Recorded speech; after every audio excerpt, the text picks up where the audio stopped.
Je, je, je, je, je, je, je, je, je, je, je, je.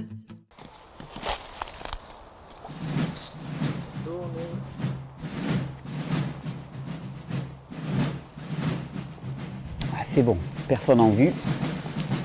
Je crois qu'on va être bon. Oh, c'est un bel endroit ça pour se faire un jus. Ça m'étonnerait qu'il y ait beaucoup de monde dans les environs. Avec un peu de chance là, avec le bâtiment, je vais même trouver de l'électricité. Oh, et une petite table. Parfait, parfait. Mon juicer. Allez, non, courant électrique.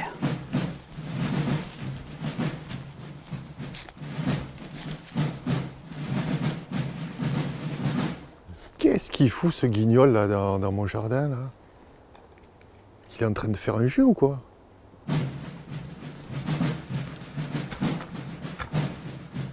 Oh oh! Oh Thierry! Mais qu'est-ce que tu fais là? Oh Gilles! Qu'est-ce que tu fais là? Tu vas pas faire un jus, tu n'as pas d'électricité là, frère! Mais moi je cherche désespérément un endroit pour faire mon jus. Je suis Des désolé. stress, des stress! Il n'y a pas d'électricité ici. Tu sais ce qu'on va faire? Calme-toi. On va parler déjà tous les deux. D'accord. Tu vas pas me psychanalyser là, ça va. Non, non, je vais pas te psychanalyser, je vais calmer ton système sympathique. On va se. Sympathique, Voilà. il sera d'autant plus sympathique s'il a son jus. Bon allez, je veux bien. 2 minutes, hein. Ouais, on parle 2 minutes. Ouais, on parle 2 minutes, tu vas voir. Ok. On parle 2 minutes. Ça. C'est chez toi là. Ouais, c'est chez moi. Ah, c'est le fameux pigeonnier dont tu me parlais. C'est le pigeonnier de mon grand-père. D'accord. C'est le poulailler en fait de mon grand-père. C'est l'endroit un petit peu où tu te reposes après les conférences, après toutes tes tournées, ainsi de suite. C'est ton petit havre de paix. C'est mon havre de paix. C'est là où je me ressource, si tu veux. Tu vois, je promène avec les chiens, avec ma femme. Bah, dis-moi Gilles, ça fait un petit bout qu'on ne s'était pas vu. Enfin, on est resté en contact plus ou moins. Tu as fait une grosse tournée. C'est marrant parce que quand je parle de Gilles Lartigot, tout de suite c'est musculation et puis alimentation. Okay. Et tu as fait un beau travail là-dessus, énorme travail là-dessus. J'ai l'impression aussi qu'au fur et à mesure de tes conférences, tu as élargi le propos de plus en plus, non? Pour dépasser un petit peu cette simple image.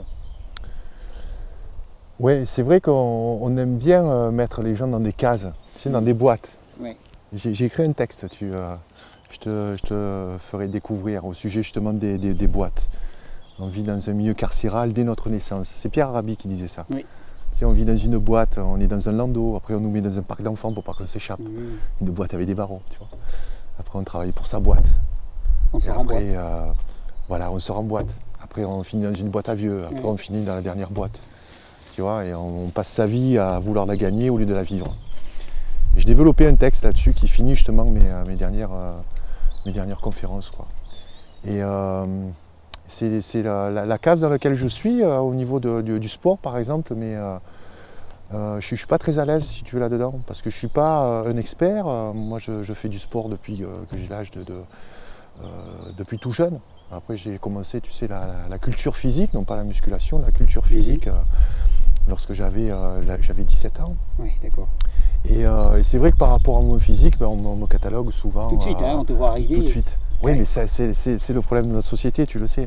Et moi, si je dis, je vais parler de culture physique, tout de suite, les gens ils vont se détourner. Toi, tu arrives tout de suite, ça même pas. C'est vrai qu'il y a une image là qui est véhiculée. Parce qu'on vit dans une époque où on privilégie plus la forme que le fond. Oui. Voilà.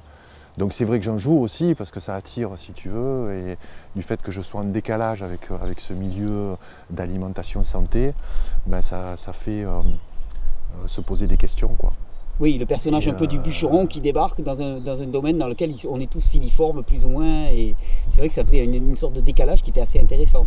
Oui, exactement. Ouais. Donc ça interroge les gens et puis ça les interpelle en tout cas. Et pour répondre à ta question, c'est vrai que depuis l'écriture de Hit, donc j'ai terminé l'écriture, moi c'était donc en été 2013, hein, c'était septembre 2013, puisque le livre est sorti en novembre 2013 au Québec. Donc ça fait maintenant quasiment 2 ans. J'ai rencontré énormément de personnes qui m'ont apporté des informations par rapport à cette alimentation qui guérit, tu vois. Et tu en fais partie. Et je me suis rendu compte que certes, je connaissais des principes par rapport à l'alimentation, celle qui nous rend malade, l'alimentation toxique, Oui, ça, que j'arrive à bien définir, tu vois, j'interpelle Pas de les gens. Après, j'essaye de leur proposer, non pas des solutions, tu sais très bien que je ne crois pas aux solutions clairement, hein, on est tous différents, mais de leur montrer un chemin pour qu'ils apprennent après par eux-mêmes. Mais il y a une problématique aujourd'hui, les gens veulent un package, on veut tout savoir tout de suite, tu vois, on est pressé, et c'est long, quoi, l'apprentissage est long. Et aujourd'hui, je suis plus enclin, si tu veux, à parler de cette alimentation qui soigne, qui guérit, qui permet de rester en santé. Donc j'évolue aujourd'hui et puis mon travail va évoluer aussi dans ce sens. Et on en parlait tout à l'heure, hein, on se rend compte que finalement cette alimentation qui permet de rester en santé, des choses comme ça, elle n'est pas si loin derrière nous. Tu me parlais toi de ta façon de revenir un peu aux années 60, tu me disais je suis un peu revival. Je suis un peu nostalgique, ouais. Je ne l'étais pas avant. Alors ce qui est vraiment intéressant lorsque je discute avec des gens et j'en parle aussi lors de mes soirées, c'est qu'un changement de mode alimentaire amène assez souvent une prise de conscience générale, hein, de notre société. Ça va au-delà de l'alimentation et ça peut amener quelquefois à un changement de vie et quelquefois un changement de vie radical. Et j'ai de multiples exemples, si tu veux, qui viennent à moi, et comme tu en as aussi, certainement. Et donc ça, c'est non pas une problématique, mais c'est vraiment intéressant de voir que notre alimentation nourrit ce changement. Ah oui, et puis bon, les implications de toute l'alimentation sur toute la chaîne sont énormes. Et effectivement, on se rend compte que ce que tu avances dans tes conférences, j'aime bien parce que ce n'est pas radical, quelque part. C'est un retour au bon sens. Je veux dire, ça va peut-être paraître un peu caricatural, mais au bon sens paysan. Revenir à des anciennes valeurs, je crois que c'est très important pour toi. Tu me parlais là du poulailler de ton grand-père. C'est quelque chose qui pour toi est très très important, d'arriver à un ancrage local, dans du terrain, dans un terroir, et revenir à quelque chose de beaucoup plus humain, quoi, à notre échelle. Ouais, mais ça, tu vois, je n'avais pas conscience avant Alors, est-ce que c'est le changement de mode alimentaire? Est-ce que c'est les informations aujourd'hui qu'on a à notre disposition? En tout cas, je me sens proche, quoi, tu vois, de ces valeurs de la France des années 60. Tu sais qu'on a vécu vraiment un bouleversement significatif dans notre mode de vie par rapport à la Deuxième Guerre mondiale. Oui. Voilà. Il y a eu une grosse rupture. L'introduction de la chimie à toutes les échelles. Alimentation, antibiotiques, pesticides, c'est vraiment la Seconde Guerre mondiale. Et aussi sociétale. Oui. Les femmes ont été amenées à travailler, donc à quitter le foyer. Je ne juge pas si c'est bien ou pas bien, c'est une constatation. Aujourd'hui, en fait, il n'y a personne qui s'occupe vraiment du foyer parce que l'homme et la femme travaillent très souvent. On est à l'extérieur en permanence. Voilà, et puis on n'a plus cet ancrage-là. Alors quelquefois, je croise des gens aussi qui me disent on est en fait libre, on peut aller dans n'importe quel pays, on fait partie d'une seule planète, la Terre, etc. Bon, moi, tu sais, j'ai un discours assez patriote. Je défends les valeurs de mon pays, la France. Je suis fier de dire que je suis français. Et pas depuis les derniers attentats. Hein. Moi, j'ai revendiqué mes valeurs et puis les couleurs du drapeau bien avant cela.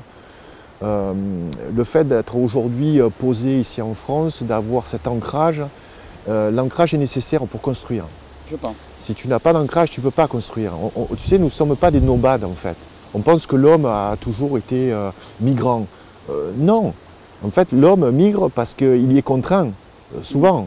En fait, au niveau historique, d'après ce qui semblerait, on changeait d'endroit, mais dans un petit périmètre.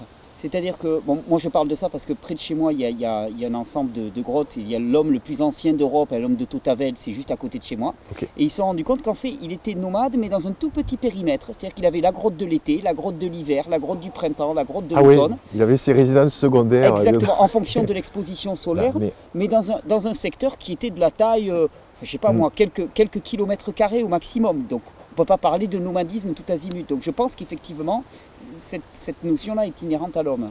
Oui, donc une fois qu'on est ancré, après on peut construire, ne serait-ce que faire un potager.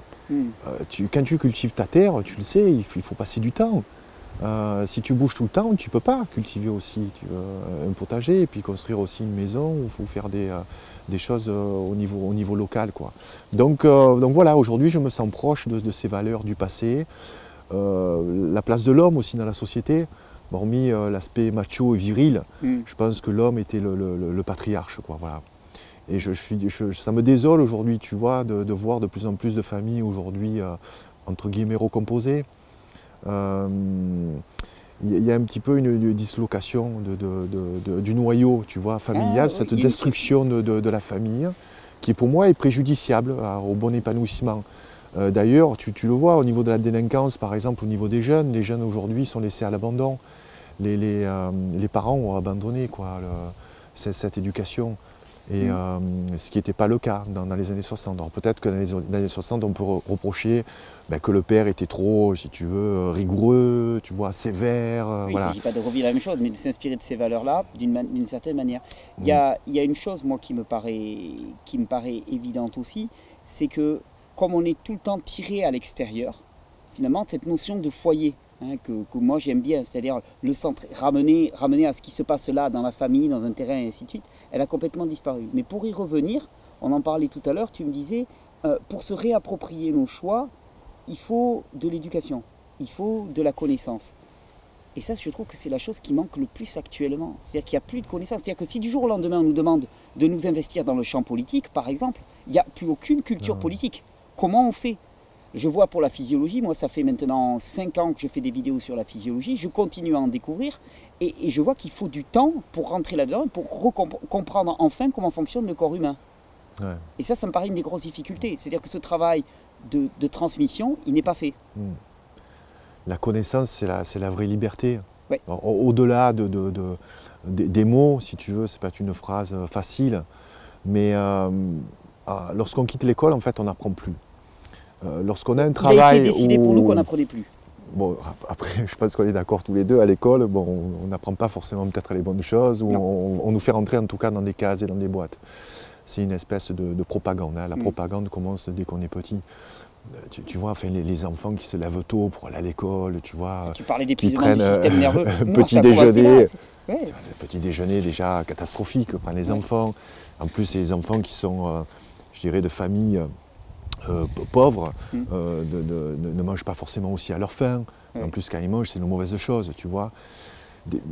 C'est vrai que l'alimentation, c'est aujourd'hui notre problématique à tous les deux, enfin, notre domaine d'intervention, mais ça va au-delà de ça. Oui, voilà. Ça va au-delà de ça, vraiment. Et c'est vrai que l'apprentissage est important, le bon fonctionnement du corps humain.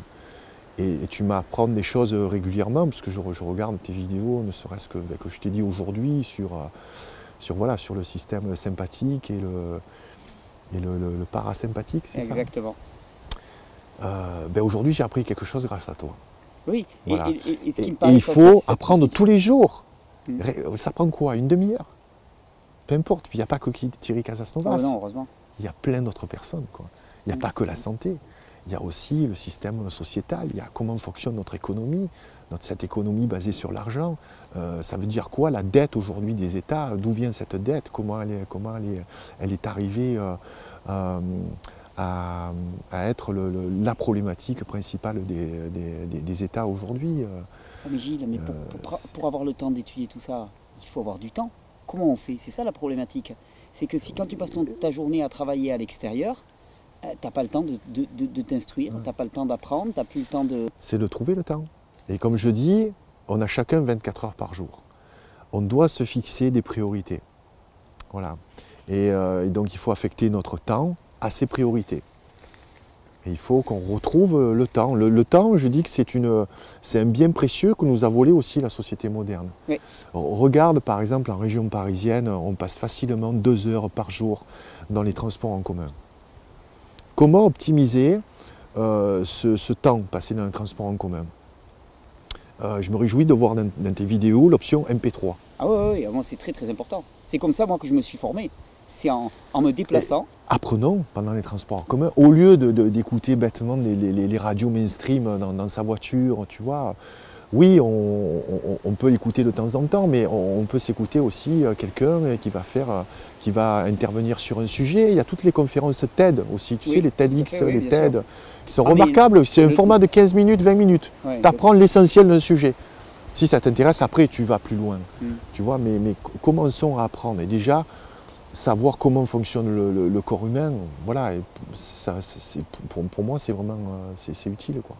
Tes conférences, tu les inscris totalement dans cette démarche d'interpeller les gens pour les pousser à aller chercher par eux-mêmes, à aller comprendre, à aller... Je les réveille en fait. Ouais. Je les réveille. Et c'est pour ça que tu as aussi... Tu vois, je les secoue, je les réveille. Mais je suis un généraliste. Comme je dis, je ne suis pas un spécialiste, je suis un généraliste. Je suis, puis quelqu'un m'a appelé aussi, je suis un diplomate, parce que je m'entends avec tout le monde, tu vois. Oui, c'est vrai. Survivaliste ou crudivore, tout ça. Voilà, ouais. je navigue dans toutes ces eaux, tu vois. Et c'est pour ça aussi que tu as choisi la forme du show un petit peu pour interpeller, pour aller un petit peu ça, c'est le côté spectacle. Pour aller, ouais. Puis quand tu délivres un message, autant il faut que tu prennes plaisir à délivrer ce message. Et moi, cette forme m'amuse, en tout cas. Ben, voilà, ça me rappelle mon passé de musicien, la scène, tout ça. Et puis, c'est convivial, les gens passent un bon moment. Mais ils sont interpellés. Voilà. Mais je pense que c'est important d'investir la scène du spectacle avec des vraies valeurs. Des valeurs que l'on a envie de transmettre. Que ça ne soit pas simplement du divertissement un petit peu léger, mais je pense qu'on peut apprendre beaucoup de plaisir et en même temps rentrer dans la connaissance et dans l'apprentissage. Et c'est ce que j'apprécie beaucoup dans tes conférences, c'est que c'est très agréable, c'est un show, il y a une scénarisation, et ça j'apprécie beaucoup, et en même temps il y a du contenu qui est véhiculé. Et je pense que là aussi c'est une forme, attaquer de multiples endroits pour arriver à faire passer cette fameuse connaissance qui nous a été volée complètement, qu'on ne sait plus approprier, et qui fait que on est à la merci de toutes les idéologies, les modes, les discours qui peuvent passer. Puis nous, on n'a aucune certitude. Ouais, ce que tu expliques très bien là, dans cette vidéo, c'est les règles et les principes. Ouais. Et on est tous... il y a beaucoup de personnes aujourd'hui qui dictent des règles, ne serait-ce que par les modes alimentaires ou les régimes pour le sport, par exemple, tu vois. Mais il y a peu de sportifs aujourd'hui qui connaissent le fonctionnement du corps humain et qui ne connaissent pas justement les principes de base. Donner les principes, c'est donner toute sa liberté à l'autre. Ouais. Tu lui apprends les principes et à partir de ces principes, il fait sa règle. Donner des règles, c'est l'enfermer. Donner les principes, c'est le libérer. Toi, ton avenir, c'est quoi alors maintenant? Parce que tu as terminé tes tournées. Oui, j'ai terminé, j'aurais pu encore continuer. Je crois, tu as fait un super travail dans les régions, en France et tout, ça c'était super, tu as tourné partout. Oui, on est allé dans vraiment... Villages, on n'est pas que dans les grandes villes, on a fait plus de 60 dates, je crois, en France, et puis une vingtaine aussi après en Europe francophone. Donc c'est enrichissant parce que tu es au contact des gens, tu es au fait des initiatives locales, tu crées aussi des initiatives locales, tu crées des liens. Et je fais beaucoup référence aussi au lien social, tu vois. Donc ce lien social, tu peux le créer tout comme toi avec ce que tu fais avec Terra Incognita, des gens qui se rencontrent localement. Et ça marche c'est important. Je suis très content, on a créé effectivement cet agenda. Et là, en quelques jours, il y a plus d'une centaine de rencontres qui sont déjà organisées. Je trouve ça vraiment fabuleux. C'est bien parce que souvent les gens se sentent isolés. Tu vois, on me fait quelquefois on me donne le retour, on me fait le retour que lorsqu'on change de mode alimentaire ou lorsqu'on vit différemment, on va être isolé. Et surtout de sa famille, en fait, quelquefois. Mais aussi de ses amis. Donc là, en fait, tu crées des liens avec des gens qui ont le même intérêt, un intérêt commun. Donc c'est important. Ça me paraît essentiel. Donc là, en fait, on a fait une captation sur les 3 jours qu'on a donné au Théâtre Tourski à Marseille, où on va produire avec Valérie là, un DVD. Donc pour que les gens qui n'ont pas assisté aux chants-conférences puissent se le prêter, le diffuser, etc. Puis on va essayer de faire un joli DVD avec des bonus, avec toutes les entrevues qu'on a dans le livre, qui sont sous format vidéo. On va faire un documentaire aussi avec Valérie sur la genèse de Hit, comment on a écrit Hit. C'est une belle histoire en fait. C'est des histoires avec de belles rencontres. Le hasard, c'est synchronicité qu'on appelle aujourd'hui, tu vois. Et puis on va expliquer aussi notre changement de vie qui a été quand même assez radical. Donc tout ça pour donner du positif, pour inspirer. Pour donner envie. Il faut donner envie. Mais je crois que c'est l'une des choses les plus importantes. Pour moi, la valeur du témoignage est extraordinaire parce que comment donner envie à quelqu'un d'aller voir de l'autre côté de la clôture, de l'autre côté de la porte qui lui fait peur, il a peur de la pousser, c'est juste lui dire écoute, moi j'y suis passé et regarde ce que ça a changé dans ma vie, regarde ce que ça m'a apporté. Et je crois que c'est l'une des meilleures façons de motiver quelqu'un. Non pas, c'est vrai que c'est important de lui dire ok, bon, il y a telle chose qui sont vraiment pas bonnes pour toi, mais il y a un moment où il faut arrêter même de focaliser sur le négatif et passer vraiment, comme tu disais à toi-même, plus focaliser sur qu'est-ce qui est bon, qu'est-ce qui nous nourrit vraiment, que ce qui ne nourrit pas vraiment. Parce que de toute façon, ça c'est relativement rapide et puis on commence à le savoir. Mais maintenant, donner des facteurs d'inspiration pour aller vers quelque chose d'autre. vraiment fondamentalement. Ouais. Tu peux toujours voir le côté négatif ou le côté positif. Et je trouve qu'il y a peu de personnes aujourd'hui qui communiquent vraiment sur ce côté positif. Je trouve qu'on est en manque, quoi, voilà, d'exemples, tu vois, et d'informations qui peuvent amener les gens à oublier un peu cette névrose. Mais je pense qu'on est maintenu dans cet état de névrose, d'ignorance, voilà, pour pas qu'on remette en question des schémas établis et cette satanée pensée unique, tu vois, qui peut faire du mal à certaines personnes qui, comme toi, est radicalement différent et qui dérange. Voilà, ça forcément adouber tous tes propos. Mais il faut laisser la place à des gens qui pensent différemment. Tu sais, souvent, et puis je m'en sers aussi pendant la conférence, on me cite Jean-Michel Cohen, tu vois. Et pour moi, c'est... Mais j'ai tendance aujourd'hui à modérer mes propos par rapport à Jean-Michel Cohen parce que je pense qu'il est dans un schéma de pensée. Et qu'il n'a pas forcément conscience du mal qu'il fait. Ah non, mais je pense quand même... Tu comprends? Parce que quand tu es dans ce schéma de pensée, quand il dit, par exemple, là, il s'est rendu dans un McDonald's avec Morandini, pour Europe 1, je crois, où il dit on peut manger équilibré dans un McDo. Oui. Non, c'est une hérésie. Tu ne peux pas dire oui quand tu as que de la merde à ta disposition. Dans sa logique, oui, parce qu'il s'est avéré que même en incluant un sundae, tu vois, un truc, il a fait un menu à 600 calories. Mais c'est des gens qui comptent encore les calories. Et voilà. Et puis il n'a pas compté les minéraux et ainsi de suite. Il est dans un schéma qui est relativement... Voilà. Et pour moi, c'est la vieille école. Et je trouve que ces gens-là se raccrochent aux branches et bientôt il y aura un renouvellement. Et tu le vois avec des gens comme Henri Joyeux qui arrivent aussi avec quand même des principes qui sont totalement contradictoires, qui alertent sur les dangers du lait, etc. etc. Donc c'est vrai que nous n'avons pas le crédit de nutritionniste parce qu'on n'a pas fait d'études. Pas les médailles. Mais je dis aux gens, on peut apprendre à tout âge. Il faut s'informer auprès de sources indépendantes, auprès de gens qui ont la légitimité de dire ce qu'ils peuvent nous dire. Mais on n'a pas besoin justement de trouver une école qui nous donne cette médaille, parce que tu sais que le diplôme de nutritionniste, en fait, il y a peu d'écoles qui vont développer par exemple les vertus du végétalisme, des fruits, etc. Et c'est toujours sur un même ce mode de pensée unique, tu vois. Et ce que je trouve particulièrement intéressant, c'est de prendre par exemple quelqu'un comme toi. Tu n'avais rien à voir avec la nourriture. Enfin, je veux dire, c'était pas ton domaine de compétence. Enfin, tu t'y intéressais, mais tu n'étais pas... Et c'est par tes recherches uniquement. À part que, quand tu sais que je suis allé, j'avais 18 ans, je suis allé vivre donc en Californie, c'est là où j'ai rencontré Arnold Schwarzenegger, le Gold Gym, etc., où j'ai eu la passion pour la culture physique, où j'ai passé un diplôme en fait de nutritionniste. Voilà. Ah, mais t'es nutritionniste? Mais je l'ai jamais, je sais même plus où il est, tu vois. Donc je sais même plus l'école.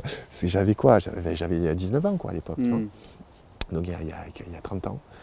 Et j'ai jamais exercé, c'est juste par passion. Parce que je voulais connaître les principes de base. Et moi, les principes de base, je sais de l'école de nutrition, c'est la pyramide alimentaire. Oui. C'est les produits laitiers, la viande, voilà. On ne m'a jamais parlé de micronutriments, d'aliments vivants, du bénéfice des jus, tu vois, voilà.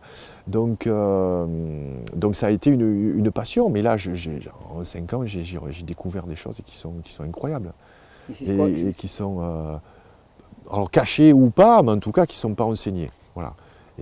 Par contre, elles sont disponibles. Et c'est ce que je trouve fabuleux, c'est de donner cette envie à chacun d'aller chercher par lui-même. Et ce que je trouve très très bien dans ton show ou dans ton livre, c'est de lancer des pistes et puis de dire maintenant, à vous. Là, moi j'ai défriché un petit peu. Et puis il y a des spécialistes après pour prendre le relais, pour que les gens aient envie, tu vois, d'aller au-delà. Et ce qui est très important, c'est qu'ils peuvent déjà intégrer certains principes. Simplement, quand on me demande quelquefois des conseils, je dis aux gens, voilà, ne changez rien, rajoutez déjà un jus de légumes, quoi. Voilà. De légumes? Oui. Attention. Oui, on a parlé on peut parler des jus de fruits. Oui. Voilà. C'est vrai que le jus de fruits, par exemple, a un index glycémique beaucoup plus haut, parce qu'il n'y a pas les fibres. Donc le c'est fruit lui-même. potentiellement voilà, pas forcément intéressant parce Mais que c'est- de suite on va avoir une poussée d'insuline. Mais nous on parle de jus de légumes avec 80% de légumes, 20% Et c'est pour de ça qu'il faut fruits. faire de l'éducation, parce Et que sinon, On effectivement, transforme un message. Ouais, on tu vas avoir des transforme, gens qui vont te dire « Ah, mais les jus, c'est Tout- mauvais, ça fait monter la glycémie ». Et c'est pour ça qu'il faut vraiment Oui. préciser quelle est la différence fondamentale entre un fruit et un légume, Bien sûr. à quoi ça rime de faire un jus, qu'est-ce qu'on Et- fait quand on fait un jus, comprendre toutes ces étapes-là pour comprendre où se situe ce qui est bon pour nous et ce qui ne l'est pas. Tout à fait. Comme l'étude de l'OMS, tu vois, qui a fait grand bruit sur la viande et la charcuterie et cancérigène. Ça veut rien Enfin, dire. pour moi, totalement exagéré. Puis ça veut rien dire. Tu as de la viande aujourd'hui qui est élevée en pâturage et qui n'a pas du tout la même qualité nutritionnelle qu'une viande industrielle. Bon, voilà. Après, tu as la problématique de la conscience du vivant. Oui, C'est-à-dire, oui. on tue un animal, on élève un animal qu'on va tuer pour notre bien-être, entre guillemets. Et c'est pas forcément nécessaire à notre. Voilà.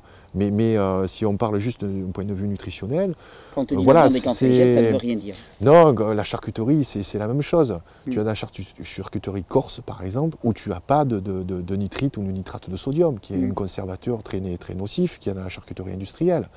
Et tu peux, si tu n'es pas focalisé sur l'animal, le bien-être animal, etc., si tu en consommes peu, ça ne va pas t'augmenter tes facteurs de cancer.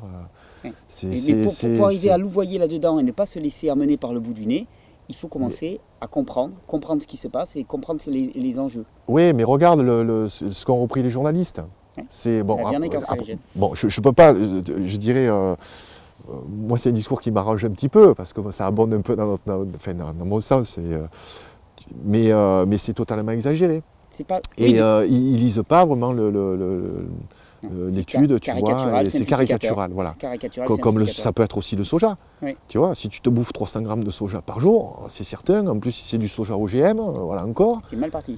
Voilà. Très, très Les mal. œufs, c'est pareil. Oui. Tu as vu mes poules. Mm. Ben, les œufs de mes poules, c'est pas forcément la même qualité nutritionnelle qu'un œuf élevé en batterie parce C'est que la poule a certainement mangé pas. que du maïs. On est d'accord. Donc il y a œuf et œuf. Mais oui, et c'est bien le caractère fallacieux du discours actuel. C'est Oui. même quand on parle de minéraux, est-ce qu'on parle de minéraux pris dans les fruits et les légumes ou est-ce qu'on te parle de minéraux qui ont été produits par l'industrie chimique, qui sont en petites gélules et qui n'ont pas du tout la même action sur le corps? On te dit calcium, mais c'est pas du tout le même produit. Ben voilà, tu as le calcium végétal, minéral, Oui. tu as le calcium aussi qui est dans l'eau. Est-ce que ça a la même qualité que le calcium qui est dans le végétal?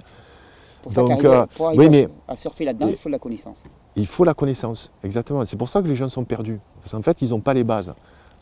Quand on a les bases, on arrive à décrypter les messages que nous envoient les médias. Voilà. Et on ne tombe pas dans le panneau. Parce qu'aujourd'hui, la communication, c'est que la communication choc. Il faut que ça aille vite, il faut que ça aille fort. Voilà. Après, on oublie, puis après, il y a autre chose. D'ailleurs, tu vois, l'enquête de l'OMS, c'est assez récent, hein. Ça date d'il y a un mois. Plus personne n'en parle aujourd'hui, hein. Il y a autre chose. Entre nous soit Voilà, Gilles, mais- par rapport aux animaux. Des documentaires sur la souffrance animale, sur la cruauté, sur les conditions d'élevage et tout. Enfin, il y en a plein le net. Il y en a énormément. Ça a Et choqué même énormément. la télé aujourd'hui. Ouais. Et pourtant, ça ne change voilà. pas vraiment, fondamentalement, les habitudes de consommation. Ouais. Donc, je pense qu'il y a une capacité du système à absorber même tout type de controverse. Et c'est pour ça que pour moi, la seule solution, c'est de rentrer dans la connaissance. Exactement. Et le système a besoin aussi de cette controverse pour donner un petit peu de piment, tu vois. Tu partiras ensuite livre, un nouveau livre, tu crois? Ouais, je vais. Tu vas continuer le chemin? On a commencé déjà. Ouais, on D'accord. continue le chemin et on a commencé parce que, en fait, il me tarde de repartir sur la route maintenant. Tu Donc vois, il te faut un nouveau c'est comme livre un pour groupe ça. de musique. On fait un album, on fait une tournée. Mais là, je vais essayer de faire un livre et une tournée et continuer à essayer d'informer les gens, voilà, en tout cas. En toute modestie, humblement.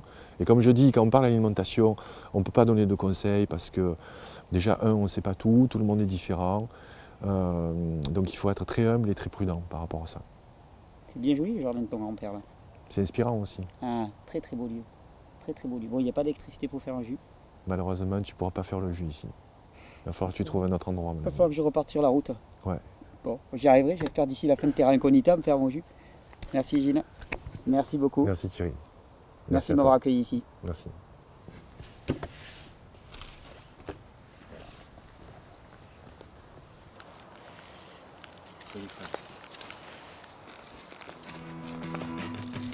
Il n'a fait l'incognita, c'est le voyage à l'intérieur de moi. Terra incognita, et je respire quand j'ouvre enfin les bras. Terra incognita,